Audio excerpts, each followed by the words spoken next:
대장동 위례신도시 특혜 연루 혐의로 12시간 조사를 받고 돌아간 이재명 더불어민주당 대표는 검찰이 수사가 아닌 정치 조작을 하고 있다고 맹비난했습니다. 검찰은 납득할 수 없는 주장이라며 일단 이 대표 측에 2차 출석 조사를 요구했습니다. 취재기자 연결합니다. 나혜인 기자. 네, 서울중앙지방검찰청입니다. 네, 어제 이재명 대표가 밤늦게 검찰청에서 나왔는데 조사가 어떻게 마무리된 겁니까? 네, 일단 이재명 대표에 대한 피의자 신문은 밤 9시쯤 끝났습니다. 검찰은 이 대표 측에서 심야 조사에 동의하지 않았다고 밝혔습니다.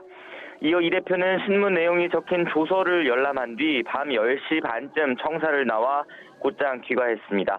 어제 조사 분위기가 어땠는지는 먼저 이 대표 말부터 들어보시죠. 윤석열 검사 독재 정권의 검찰답게 역시 수사가 아닌 정치를 하고 있었다는 느낌이 듭니다. 기소를 목표로 조작을 하고 있다는 느낌을 지울 수가 없습니다. 이 대표는 어제 예고한 대로 검찰 조사에서 구체적인 답변 대신 33쪽 분량 서면 진술서를 통해 특혜 제공과 배임 혐의 등을 전면 부인했습니다. 진술서엔 오히려 대장동 사업에선 5,500억 원대 이익을 환수했다는 기존 입장을 되풀이해 적었고 실소유주 논란이 불거진 천화동인 1호의 존재는 언론 보도가 있기 전까지 아예 몰랐다고 했습니다.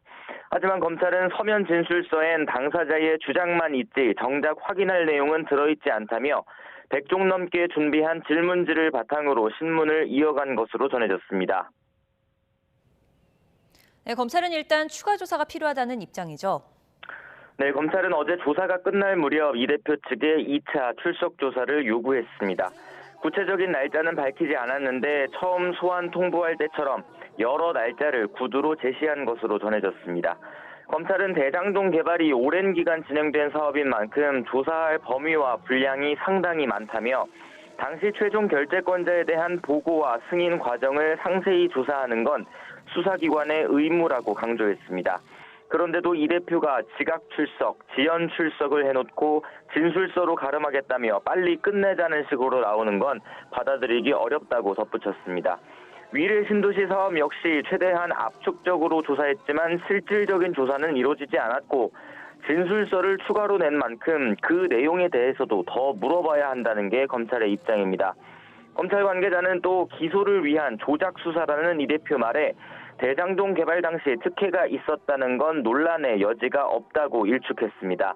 또 측근인 김용, 정진상 씨가 모두 법원의 판단을 받아 구속됐는데 조작 수사라는 건 납득할 수 없다고 불쾌감을 드러냈습니다. 지금까지 서울중앙지검에서 전해드렸습니다.